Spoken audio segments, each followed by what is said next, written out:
Som plný očakávania, ale nerobím z toho nejakú vedu. Ja som vedel, že organizačne to zvládneme. Teším sa, že môžeme pokračovať v koncepte presúvania toho pohára po Slovensku. A čo je dôležité, je to jedna, aspoň za posledné roky možno jediná nová športová hala, kde budeme proste prvý robiť väčšie podujatie. A musím povedať, že táto hala je krásna. Je krásna aj preto, že mi evokuje to, že bola by som skoro čisto volejbalová a takých hal veľa na Slovensku nie je. Je nová, čistá, myslím si, že tu nebude nikto nespokojný a už nech nám turnaj začne, aby sme mohli vidieť, aký efekt tá hala bude mať.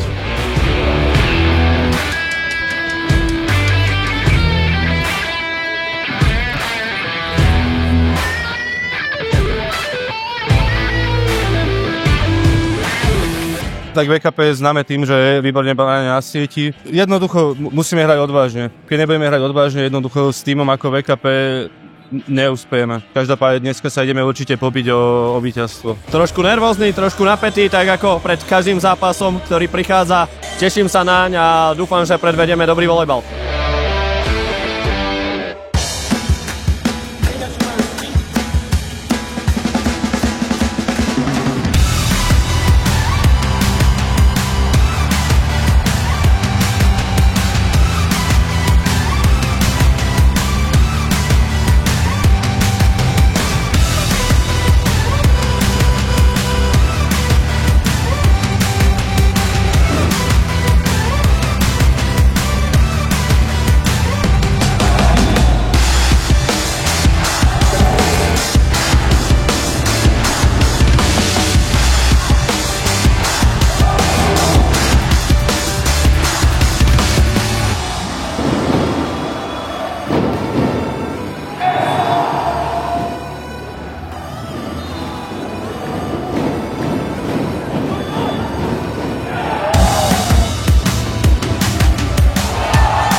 Bol to veľmi vyrovnaný zápas, aj keď sme vyhrávali 2-0, ale ten prvý set bol o 2 body, čiže bolo to ťažké.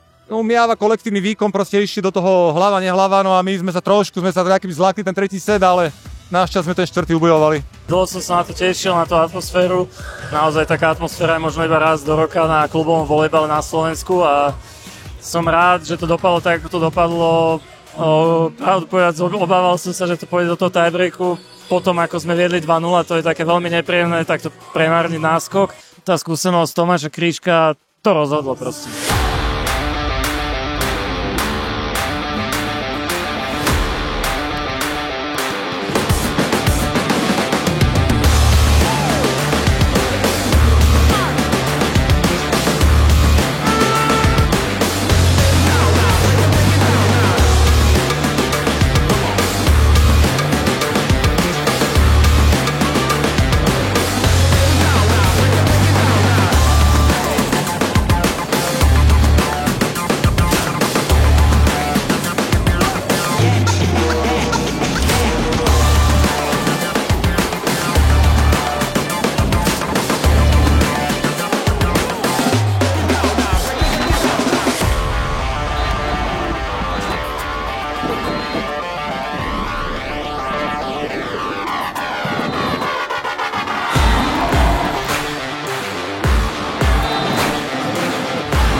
nevedel som, čo od toho zápasu mám čakať a mal som pocit, že to môžu byť všetky scenáre, ktoré som si vedel predstaviť a tento bol ten najpríjemnejší, takže úžasné. Hrali sme koncentrovane, boli sme lepší, vyhrali sme.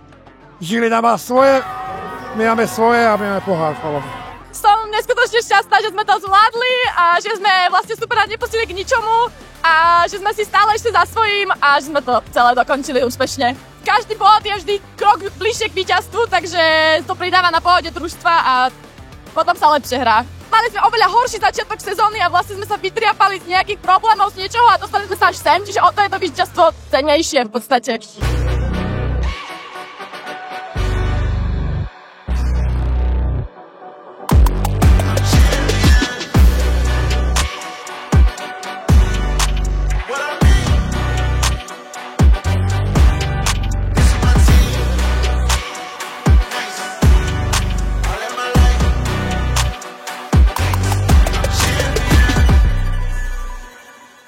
Bolo to úžasné podujatie. Ja som strašne rád, že po dlhých rokoch sa do Žiliny vrátil skutočne vrcholový volejbal a ja pevne verím, že aj táto hala prispieje k tomu, aby sme takéto akcie videli častejšie u nás. Veľmi vysoko bola nastavená dnes laťka, budeme sa snažiť, aby sme ju vedeli dodržať. Samozrejme ešte tu treba porobiť kopec vecí, pretože v podstate dnes prvý raz bola využitá hala takýmto spôsobom, ale verím, že to všetko dáme do poriadku a že sa nevyskytnú žiadne nedostatky. Dnes nemám hlásené žiadne.